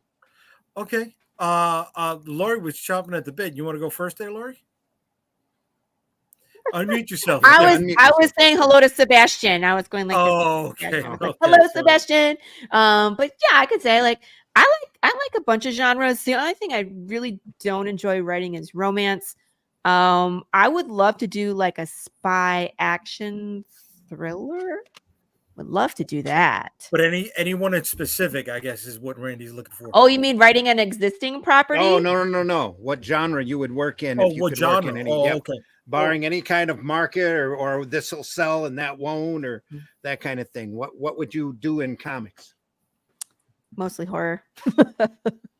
Sorry. I just like the blood, guts, and gore. Splatter it as big as possible. Let's do that. Okay. Okay. I like that one. All right. But I, John, I like a lot of them. John, what would you like to target? Cyberpunk fantasy. I also like to do slice of life. There you go. I would like to do historical crime fiction. That'd be good. What kind of historical crime? Well, the 2 books I wrote back in the 90s. It's about. Should think about adapting them then. Yeah, well, it's about Newport, Kentucky in the 1930s and 40s, which is the prototype for Las Vegas. It's Really? actually yeah. Back Cool. in Newport, Kentucky, Covington, they had you had all of the big bands because Cincinnati was the major was one of the major radio broadcaster. WLW had 50,000, 500,000 watts. You could see it here in Alaska, you hear it in Europe or whatnot. And also the railroads were all coming in and out. So you'd have Cab Calloway, you'd have Benny Goodman, you'd have the Ritz brothers. Everybody would be coming into Newport to do their shows. Cool. And so you had they would go up to Cincinnati, do their radio shows. Their live thing. Then they come down to Newport and gamble because it's across the river from Ohio, and we were the Newport was surrounded by the hills, the northern Kentucky hills, and there were no interstates at that time. So therefore, everybody,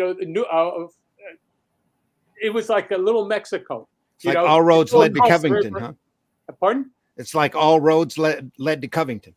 Yeah, well, it was Newport. Newport. Just it was Newport. Yeah, because you had the mobsters, you had all of the you had Mo Dallas and the Cleveland Syndicate. They were down there. You had the Italian mobs. You had the Chicago people would be coming down, but because the system of how the mobsters would have high class, either high class and even low class joints, but they had high class 500, 750 seat theaters, up in the hills of Newport, and everything was there, and so they spread the wealth amongst the local economy. So you had everybody was there, and also they paid off everybody, all the city, the cops. Everybody had a taste, of course, and so therefore, even though it was illegal, they still did it. So that was the prototype for Las Vegas. Mo Dallas had when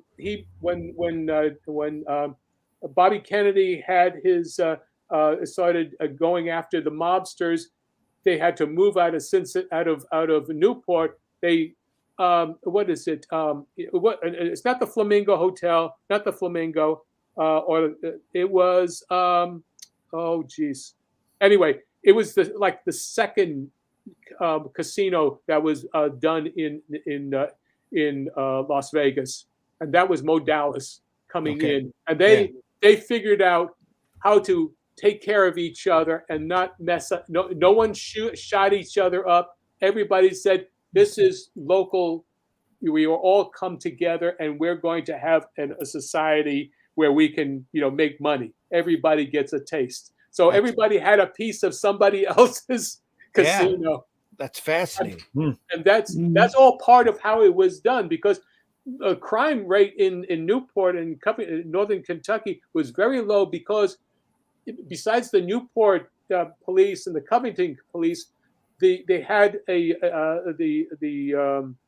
Mo Dallas had an enforcer named Red Masterson, and he ran around taking care of people and making sure that the pickpockets and people didn't get bothered by hoods, so they took care of themselves. Nice.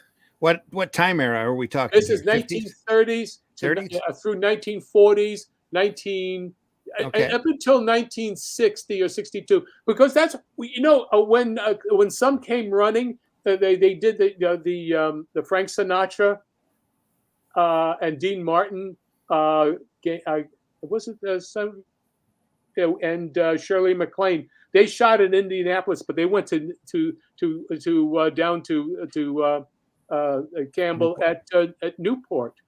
So that's where the beginning of the Rat Pack was going. The same way with Dean Martin, whether not just Dean Martin, but everybody. Mm-hmm. Everybody was anybody. Errol Flynn, everybody was down there. How cool! So yeah, it's a rich area. If I could, I would do that. But once again, it takes a different sense of taste for the comic book reader to accept. Yeah, definitely. Yeah, I hear you. Yeah. Jack, what would you work on? I have to go pretty much troll through Kickstarter support and take care of this before something happens. Yeah. All right, man. But thank you all so much. I Jack. got to cut out. Good luck to you, man. Bye, No Jack. problem. Good luck, Jack. Keep it up. Thank you. Yeah. All right. Good luck, man. Hopefully it's real. Well, John, back hearing your story, there's a property or a character in Michigan's past. I'm here in the middle of Michigan. We were heavy into lumbering back in the 1850s, 1860s. We had a guy up in the middle of the state that turned into a almost like Swearingen from Deadwood. He was a real fiend, just a vicious fiend. And the way the lumberjacks would work is they'd work Monday through Friday. Friday night they'd get their pay, and it would all be gone by Saturday morning. Right. Because this guy would make all of these bordellos. He'd run down to Saginaw and pick up, kidnap girls and take them up north. Up in the middle of the state, there was this one city called Harrison, and they wouldn't zone him any property to build a house on or to a cat house on. So he ended up taking the side of a hill that nobody wanted, nobody could zone, and he built a building there that nobody said that anybody could ever build a building at, with an incredibly tall fence. And he had like 3 or 4 different stories, and each story had a different vice to it. And they used to fill buckets back behind the bar full of the lumberjacks' money. They'd get them drunk. They'd get them happily content with the girls and get them gambling. And they'd get all of their money, and then they'd go back. They'd go to church on Sunday and repent and go back to work on Monday. But the guy was fascinating because he was such a fiend, just a vicious character. And he ended up having a girlfriend that the two of them were just notorious up there, and they were constantly trying to track him down by the law. They end up dying by losing their minds from syphilis. But it's such a fascinating story. It would make a great comic, but who would do it? Right. Yeah. Be great to do. What would you work on if you could? It's funny. I wrote a novel based on it. So it was a horror, fantasy, modern day, just like a very grimy thing based in New York City in the 1980s in Spanish Harlem. That would be just a little bit more real for me, but with some fantasy elements involved. So I wrote something called The Stone Egg a few years ago.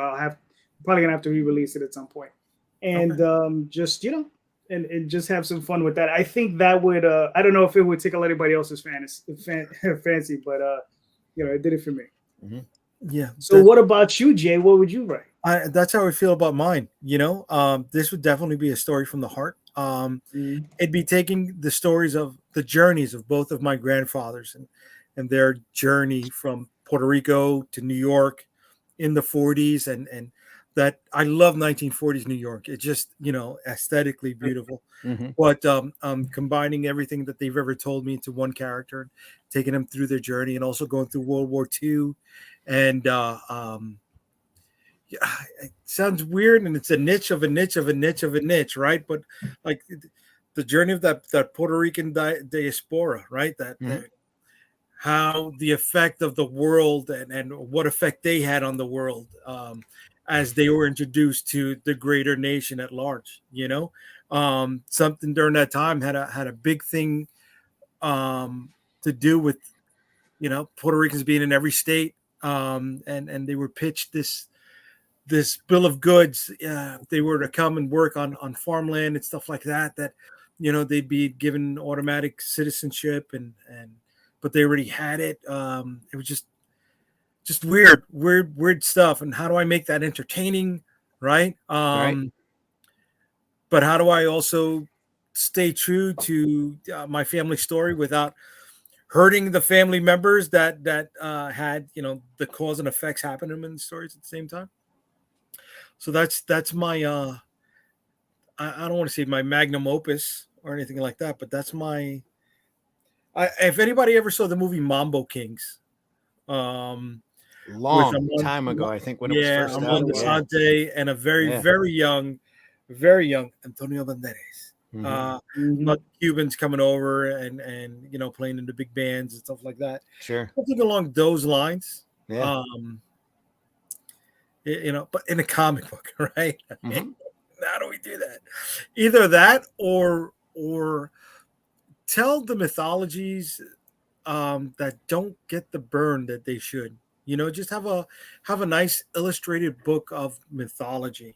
Like I remember in college finding this one book, and it was an encyclopedia, and it was just, you know, they go through the alphabet, right? A through Z, and they would say, okay, this mythological character, place, or item, whether it falls in A or Z, and then in the bottom of it, at the end, yes, definitely along the line of Mambo Kings. At the end, it would tell you, right, from what country or you know, what people followed it. So I'd like to take some of those and just like illustrate them, because they're lost, right? A lot of that stuff was just oral tradition, and you know, it was my grandparents or other people who were my age, their grandparents, that had those stories passed on them. You would almost have to break that down by pantheon, by you know, different countries or whatever. So the Native Americans alone would take volumes. I know, you know, so it's like just put a few of them out there, you know, do a nice little mixed volume of you know, 5 or 6 different pantheons in whether it's a trade, you know, or a couple issues. Just get it out there, just so it's not lost. The Encyclopedia of Greek Mythology. That'd be cool. Yeah. You know what? Greek is covered. Greek is covered. Yeah. Well, I feel like you can't ask me questions first, because you were like, what would you write? I'm like, I would write horror. And then everybody else went into like a 15-minute discussion of what they would write. And I was like, I'll just sit here. Sorry, Laurie. Or at least be like, hey, Laurie, can you elaborate? John's story's fascinating. I'd never heard anything like that before. That's awesome. Yeah. Oh yeah, I wrote those 2 books. Some reading up on that. Yeah. That's like 30 years ago at least, when I was working on those books. So yeah, it's wow, it's a fascinating time.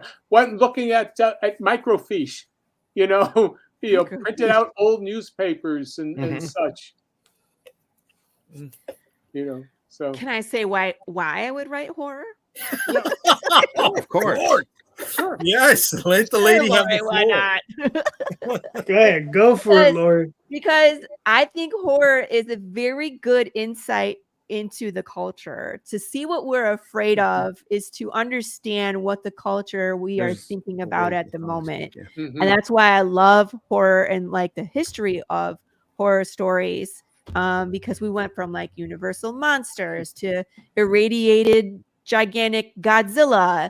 You know what I mean? Because we were in the nuclear era, and then it became, you know, something else and something else. And even like looking at the zombie genre, which I'm in and a part of, and to see the history, how things changed from it being like mind control, from a voodoo, you know, aspect, into then being undead, into then being an infection, and then being like slow zombies versus fast zombies, and then craziness from there. And again, it's like, we love to take bad guys and turn them into love interests after they've been around for a while, which I think they did successfully with a few things like vampires and werewolves. But they don't think that zombies really transitioned well into love interest, but they tried. Oh, There's right. actually There was They that did movie try. with Nicholas Holt. Warm Hearts. Yeah, there was that Yeah. one. There's a TV show my kids watch. It's like a girl and a zombie, and it's on Disney. And I was like, you Mhm. gotta be kidding me. You know what I mean? But they try. Yeah. So stuff like that. So it's like, where does it go now? What are people afraid of now? And that's what really interests me, because how people react to when they're in fight or flight really shines a light on the human experience, how great we can be, how ugly we can be, and all of that. So that's why I really love horror genre and in general. Why I would stick there. I probably would do something different than what I'm doing, but I just love to put people in the hot seat, maybe figuratively, maybe literally, and see how they react. And that's a great place to see characters and talk about issues that we're having currently as a society. Laura, if you don't mind me jumping in, I mean, look, one of the places nobody wants to be is hell, and with Right. demons, right? But you know, Right. this is where John got us. Oh, let's see. There we are. Snappy. Yay! Woo, we got there. Boom. Ooh. Bloodwing, Fire Fist Angel. Michael, an innocent angel, is a pawn in a cosmic chess match between the gods of light and darkness and is unjustly banished to the mortal realm. There, Michael struggles to survive among demons and living dead. Along the way, Michael becomes the guardian angel to a neighborhood filled with killers and sinners. So this is what happens when the promise from your God is broken. The universe is momentarily torn apart and restitched into a new reality. Now what is good? Now what is evil? Michael must develop a new moral compass.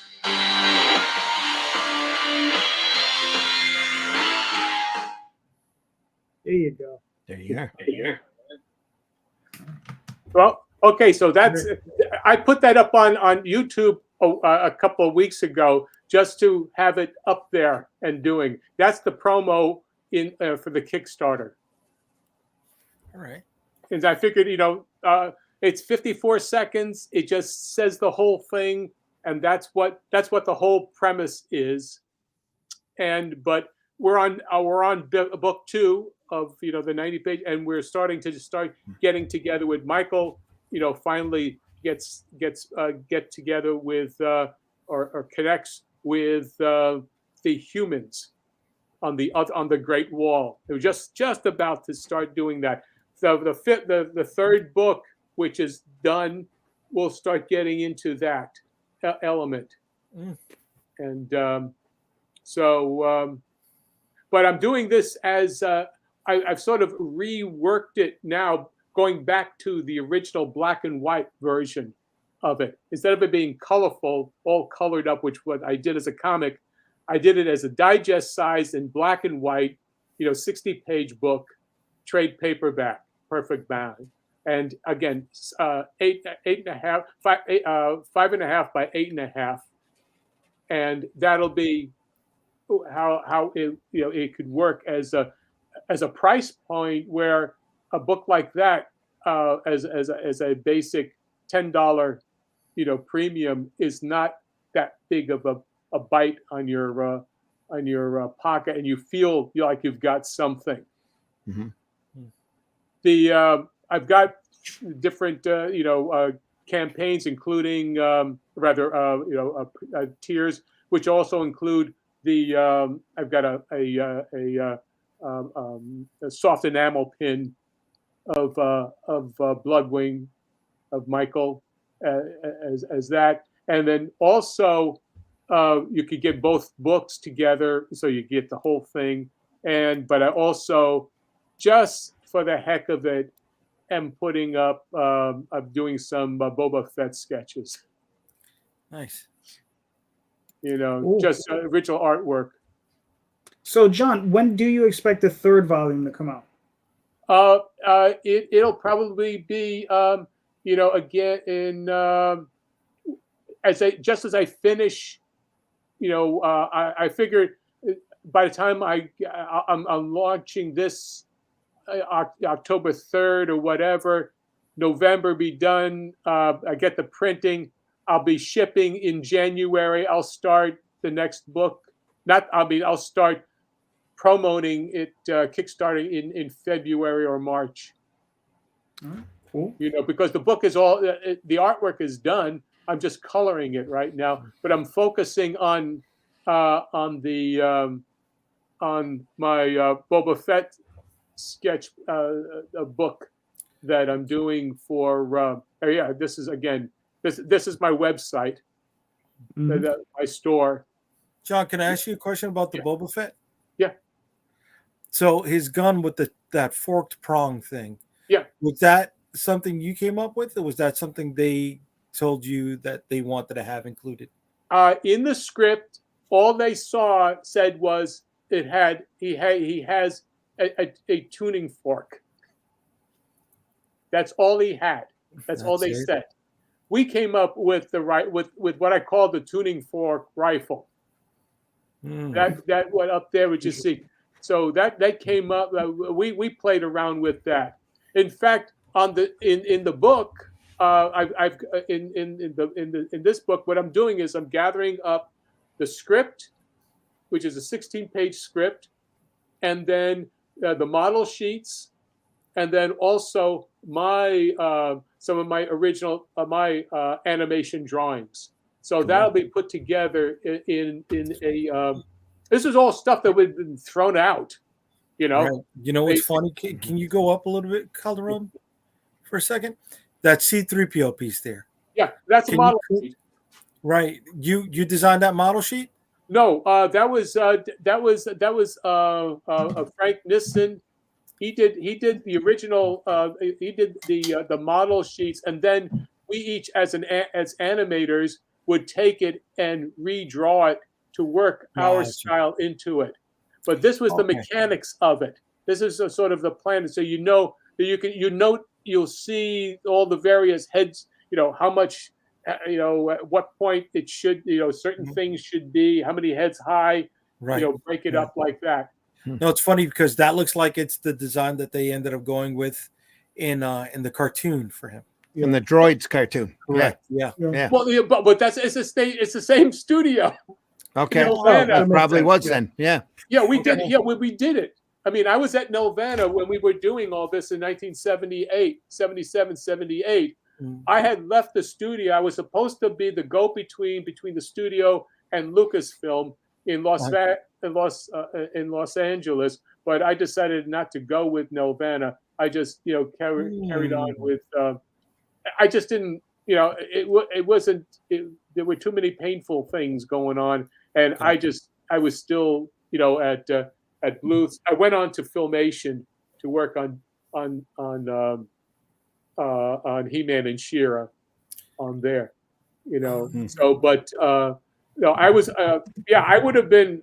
I don't know what I would have been. I was the go-between. I would have been the go-between between Lucasfilm and Nelvana on all of the Ewoks and droids and whatnot. But I thought Nelvana was based in Canada. Yeah. Okay, so you were up there in that studio working with them, or I was there for. I was a landed immigrant for 6 years. Holy shit! Listen, I've been around. I know. I've been around. I didn't know you were up in Canada too. Very cool. I was listen, back then we were all gypsies.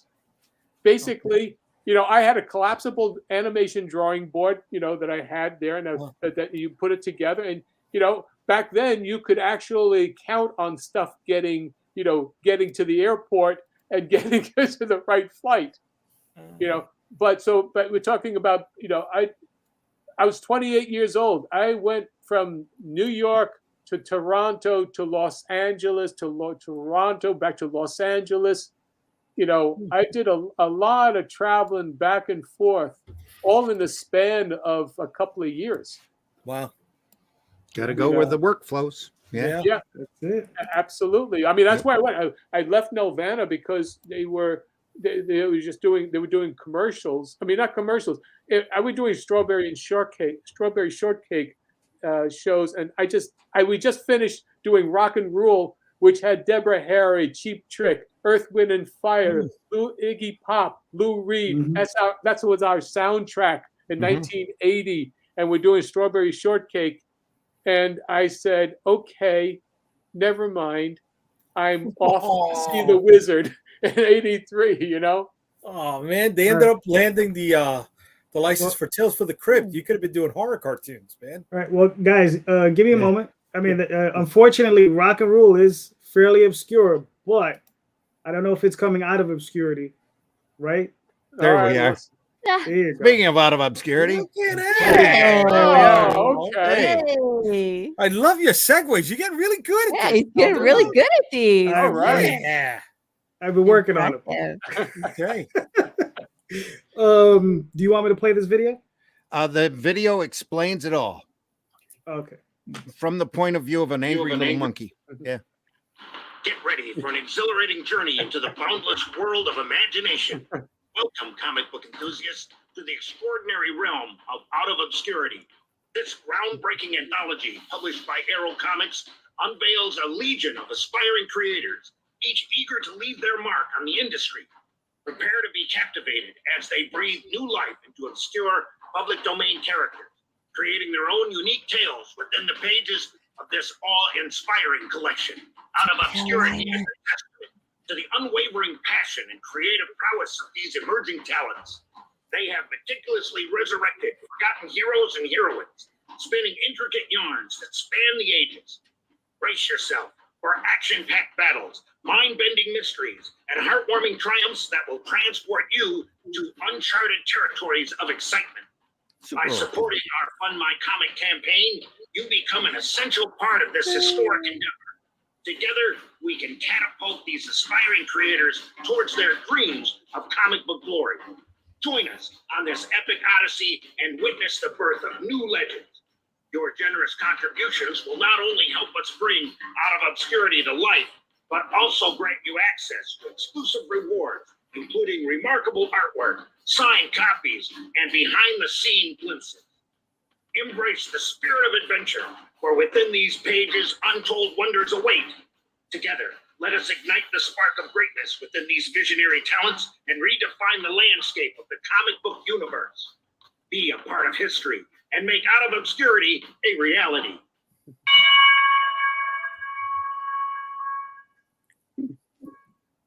There you are. Here we go. Randy, I like how that monkey has your voice. I know, amazing. I don't know how Isn't you it? did it. It's Yeah. incredible. Crazy. Can't explain it. Just the way That it is. story, The Tower That Time Forgot, is that going to be getting its own series soon or no? Not that well, we don't know. Anything could spring out of this. So the entire book is going to be hosted by the monkey, and there will be an extra story in there by myself that will feature the Golden Age Daredevil and Silver Streak, because Okay. we've reached our publishing goal. In fact, there's Okay, there you go. there's Spank as the Golden Age Daredevil right now. So yeah, Nice. there he is. That was a nice video, Randy. I enjoyed it. Thank you. That's all. That animation was done by Luke Stone. Nice. All he did is say, "Hey, you're hosting this this book. Send me some monkey drawings, and I'll do the rest." And That's then he cool. later he sent me a script and say, "Do this in Read Spank's this. voice." So Yes, sir. Yes, sir. I my- will. Yep, Thank you. that's exactly it. But we've reached the our monkey. goal. Everything's great. Books coming out. It's at fundmycomic.com. It looks to be close to 100 pages at this point. Very nice. All in color. It's going to be a nice anthology. All the stories are self-contained.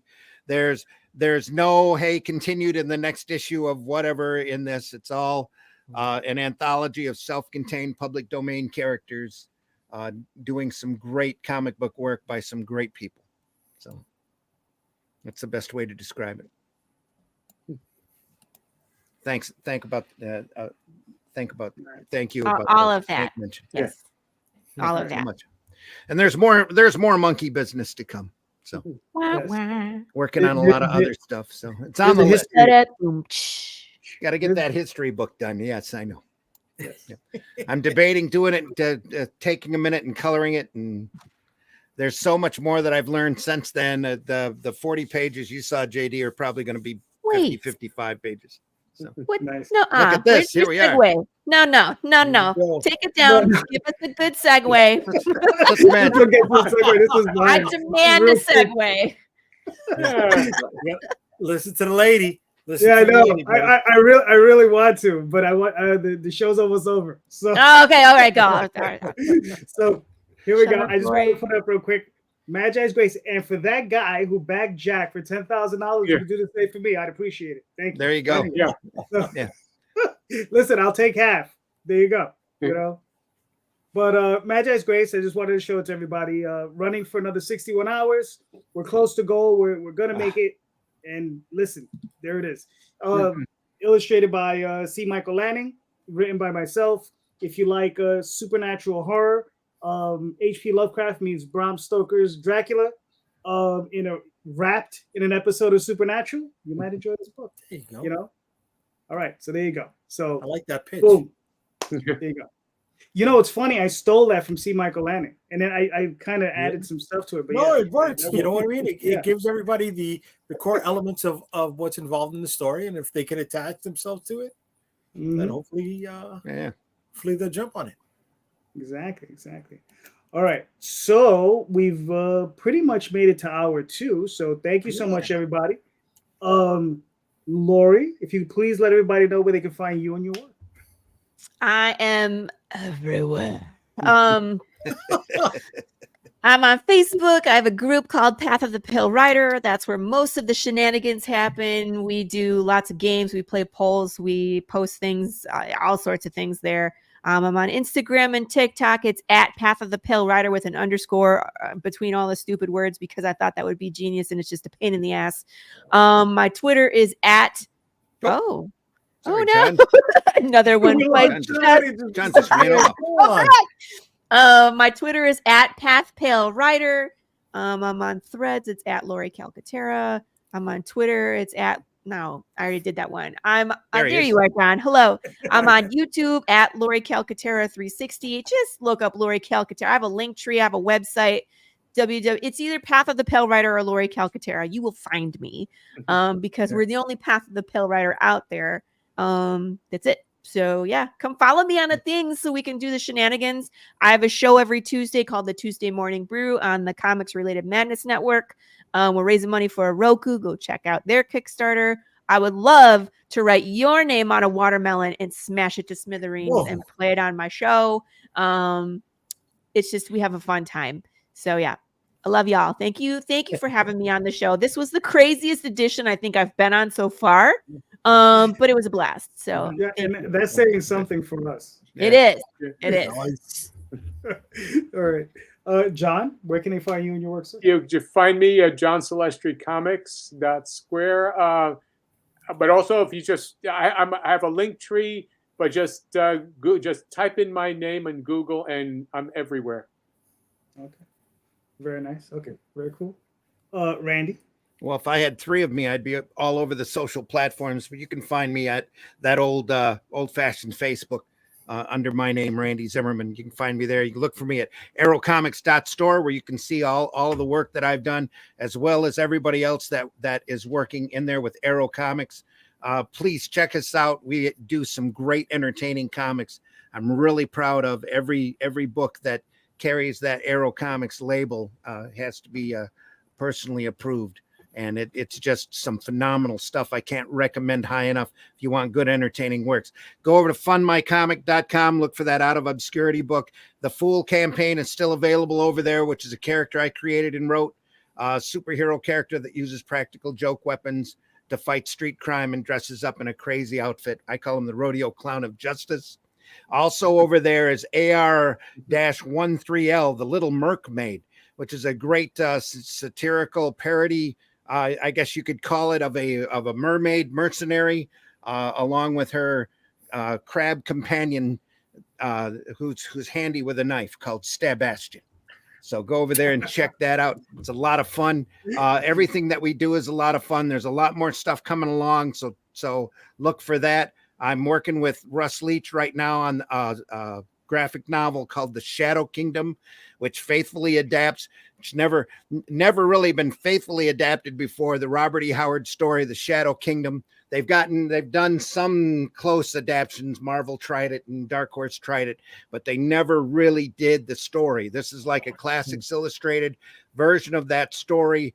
It's phenomenal. Robert E. Howard is a gifted, incredible writer. There's a reason why his work has lasted through the ages, and this is a prime example of that story, coupled with the best artwork I've ever seen Russ Leach do. It's just absolutely amazing, and I can't recommend it enough. If you go over to Comic Book Black Belt, there's a sign-up page for that over there now, with some examples of the artwork. It's just absolutely incredible. You can always find me over at the Indy Comics Network. I do 2 podcasts over there. Sunday Funnies at 9 a.m. where we talk about on Sunday, that's Eastern time, where we talk about the stuff that inspires us and helps us do the work that we do. And then Friday mornings at 5 a.m. I do Comics by Night, and you can always catch them archived. You don't have to catch us live. You can always catch us archived over on the Indie Comics Network. On Comics by Night, we take the best, greatest sequential, even oddball sequential artwork and show it off to you, to show you how great these guys are, guys and girls, these folks that worked in comics. Incredible work. And we sit there and dissect it and talk about it every show. Sometimes it takes us almost a month to get through a book, but we do it. We spend an entire 3 months on Watchmen alone. That's all archived over at the Indie Comics Network. Take a look. It's a lot of fun. If you need some inspiring, positive talk about sequential artwork, that's where you should go. Other than that, you'll catch me around. Visit aerocomics.store and keep looking out for the Shadow Kingdom. It might be another 3 or 4 weeks yet before we announce the campaign, but it's coming and it's going to be phenomenal. Just great stuff. Nice. Very nice. Mr. J, where can they find you? Unstoppablecomics.com.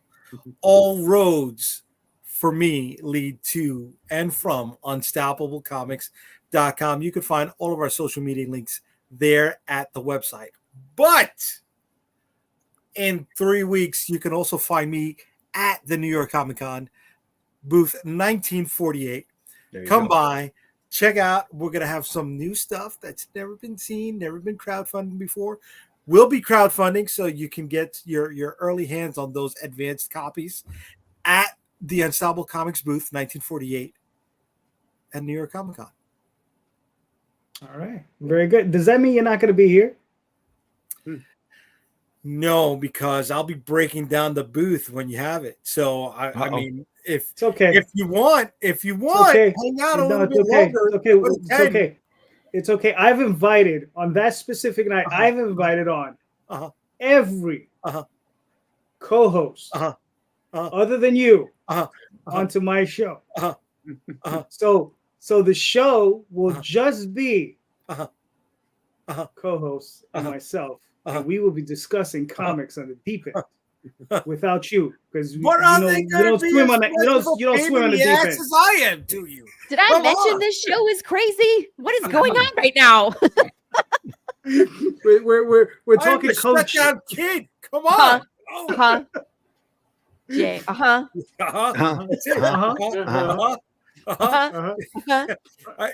my take on that on the cartoon. More pancakes, more syrup, more hotcakes, more syrup. What was it? Chili Willy? Probably, yeah. Oh my Lord. Yeah. All right, everybody. So thank you so much for being here. You can find me on theoswaldchronicles.com, talltalesonline.com, Twitter, Facebook, all those different places. Here just about every Sunday night, except the Sundays I take off. And go check out Magi's Grace. It's currently on Kickstarter. And go check out all of the campaigns you saw tonight. They're in the show notes. The links are there. Click on those links. Support these books. Support your local. Support independent comics. Okay.